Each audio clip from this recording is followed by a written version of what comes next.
नमस्कार दोस्तों, आपका स्वागत है ऑल गवर्नमेंट एग्जाम चैनल पर। आज हम बात करेंगे रेशियो की। रेशियो के हमने कुछ क्वेश्चन पहले ही कर रखे हैं। क्वेश्चन नंबर फर्स्ट से लेकर क्वेश्चन नंबर 9 तक हमने कर लिया। आज हम क्वेश्चन नंबर 10 करेंगे। क्वेश्चन आगे करने से पहले अगर आप नए हैं चैनल पर तो उसे सब्सक्राइब कर लीजिए। अगर आप वीडियो को लाइक्स करते हैं या फिर आप कमेंट करते हैं तो इससे मुझे मोटिवेशन मिलता है, इसलिए आप अपना काम करते रहें, मैं अपना काम करता रहूँगा। ठीक है, क्वेश्चन नंबर 10 की बात करते हैं। क्वेश्चन नंबर 10 में लिखा हुआ है कि A plus B ratio B plus C ratio C plus A 7 और 8 दिया हुआ है। ठीक है, ए प्लस बी और 14 दिया हुआ है। चलो ऐसे सॉल्व करते हैं। कैसे करेंगे हम?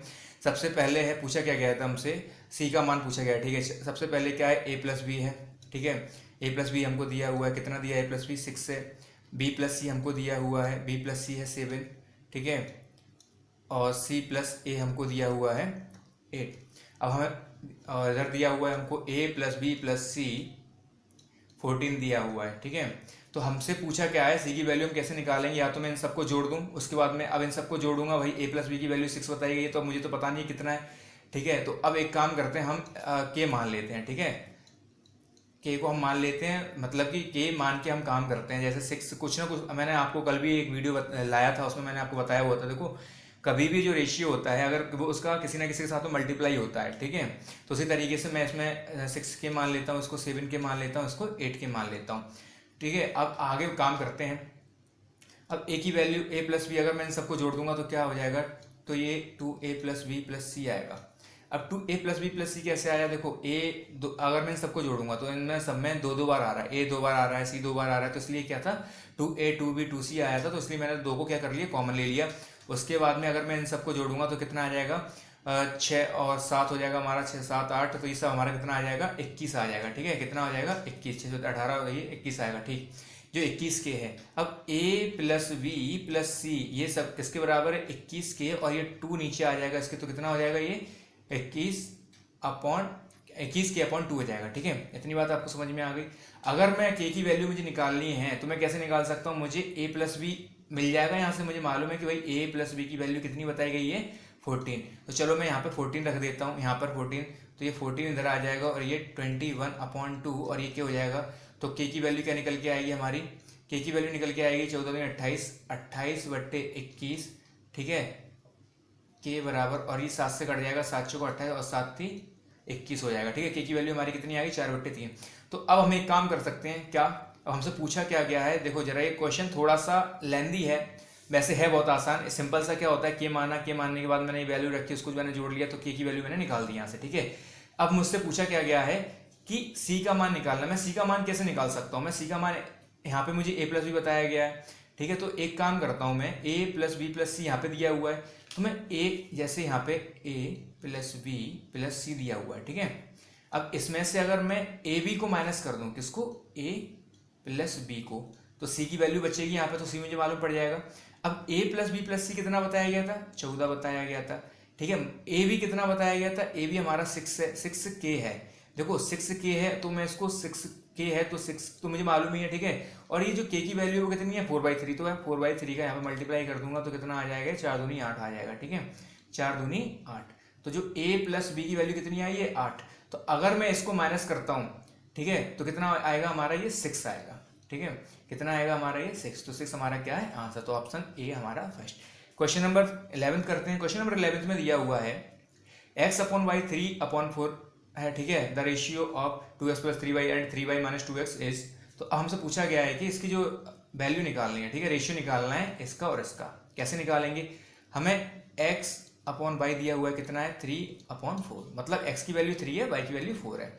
तो हम सीधा सा एक काम करते हैं, जो x है उसको x की वैल्यू रख देते हैं, y है y की जगह पे y की वैल्यू रख देते हैं। तो 2x plus 3y ratio 3y minus 2x, अगर मैं x की वैल्यू रख दूँ 3, तो यहाँ पे क्या हो जाएगा? 2 इंटू 3 प्लस y की वैल्यू 4 है, तो 3 इंटू 4, उसके बाद में रेशियो है। ठीक है, y की वैल्यू क्या थी? y की वैल्यू यहाँ पे 4 है। ठीक है, 3 इंटू 4 माइनस 2, और x की वैल्यू क्या है? 3, तो ये हो जाएगा 3। अगर मैं इसको सॉल्व करूँ तो कितना हो जाएगा? 3 दूनी 6 हो जाएगा, 4 3 12 हो जाएगा, 12 6 कितना हो जाएगा? 20 हो जाएगा। कितना हो जाएगा? सॉरी, 12 6 18 हो जाएगा। कितना? 18। ठीक है, यहाँ पे 4 3 12 हो जाएगा, 3 दूनी 6 हो जाएगा, 12 में 6 जाएंगे तो कितना आएगा? 6। तो एक काम करते हैं, और ये कितना हो जाएगा 6×18, तो 3:1। ठीक है, कितना है हमारा 3:1, ये हमारा क्या है आंसर। देखते हैं जरा 3:1, ये रहा सी वाला ऑप्शन। अब क्वेश्चन नंबर 12 करते हैं। क्वेश्चन नंबर 12 में लिखा गया है कि A/B C/D = 5 पे देन ए। ठीक है, एक काम हमें यहाँ से क्या मालूम पड़ रहा है, देखो A/B C/D और ये 5 देखो जरा, कोई भी नंबर होता है तो उसके नीचे हमेशा एक रहता है। ठीक है, हम लिखते नहीं है लेकिन हमेशा एक रहता है। तो इससे मुझे ये मालूम पड़ गया, अगर मैं इसको इस तरीके से लिखूं कोई दिक्कत, और C/D, क्योंकि ये सभी बराबर, A/B बराबर किसके 5/1 के, C/D भी किसके इक्वल टू है 5/1 के। तो इस तरीके से A की वैल्यू 5, B की वैल्यू 1 हो जाएगी। क्या हो जाएगी 1। ठीक है, ये तो आपको समझ में आ गया, मतलब A की वैल्यू 5 पे, B की वैल्यू 1 है, C की वैल्यू 5 पे, D की वैल्यू 1 है। अब जो हमसे क्वेश्चन पूछा गया उसको हम वैसा रख देते हैं जैसे हमसे पूछा गया किसके बराबर है ऑप्शन में से। ठीक है, तो 3A + 4C upon 3B + 4D। अब भाई 3, अब जो A की वैल्यू क्या थी 5 है, भाई A की वैल्यू ये है ना, ये निकाली मैंने, B की वैल्यू 1 निकाली, C की वैल्यू 5 पे, D की वैल्यू 1 है।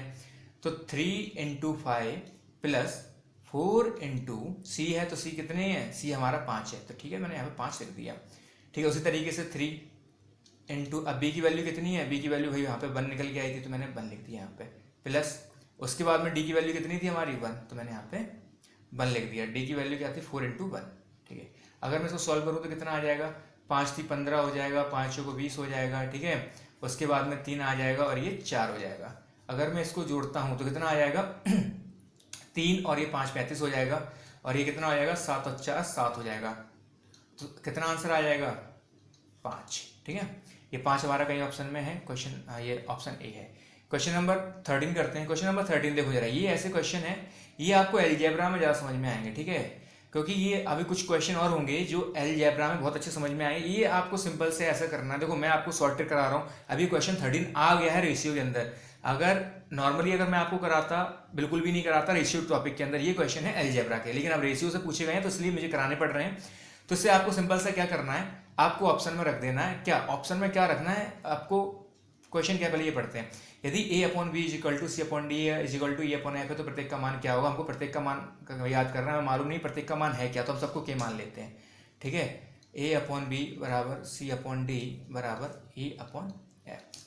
ठीक है, तो सब किसके बराबर है K। तो इसका मतलब क्या A/B = K। ठीक है, तो यहाँ से A की वैल्यू में निकाल देता हूँ। A की वैल्यू क्या निकल के आएगी A/B। ठीक है, अब ऐसे ही में है ना, जो C/D किसके बराबर है K। तो C की जो वैल्यू निकल के आएगी वो क्या आएगी DK। ठीक है, इसी तरीके से E/F किसके बराबर है K। तो जो E की वैल्यू निकल के आएगी वो F।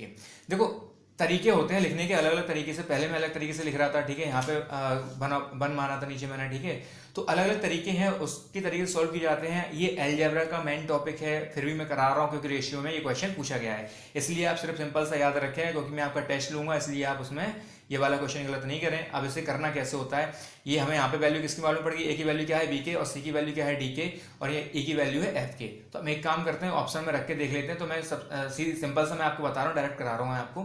तो D वाले ऑप्शन में रख के देख लेना, आगे चल के आपको समझ में आया किस वाले ऑप्शन में रखना होता है कि नहीं रखना होता है। ये सब कुछ आपको अलजेब्रा में समझ में आएगा, यहाँ पे सिर्फ ये मालूम है फॉर्मेलिटी कर रहा हूँ उस क्वेश्चन के लिए। क्वेश्चन नंबर 13 की अगर मैं बात करूँ तो क्वेश्चन नंबर 13 में आगे क्या ऑप्शन में रखना है हमको, A की वैल्यू क्या थी हमारी BK, यहाँ पे रखनी है A + 3C - 5E upon B + 3D - 5E। ठीक है, अब यहाँ पे मुझे क्या करना है, A की वैल्यू रख देनी है ऊपर। A की वैल्यू क्या थी BK + 3C की वैल्यू क्या थी DK, मैंने DK रख दिया। A की वैल्यू क्या थी FK। ठीक है, 5F और K। ठीक है, और नीचे क्या कर देते हैं, अब B तो B है। ठीक है, 3D है -5E है।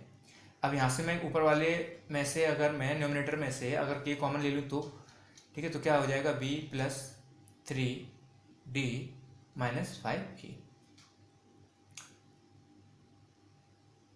5 एक सेकेंड, क्वेश्चन में का यहाँ पे नीचे 5F है। ठीक है, यहाँ पे 5F है, यहाँ पर भी 5F है ऑप्शन में।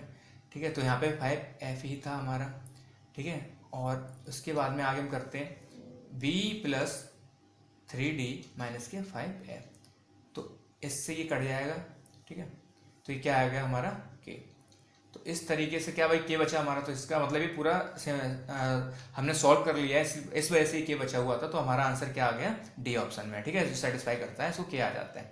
चलिए क्या के निकल के आया हमारा इसमें, ठीक है। तो इस तरीके से, वैसे आपको समझ में नहीं आया होगा, फिर भी मैं ये अलजेब्रा में अच्छे समझ में आ गया।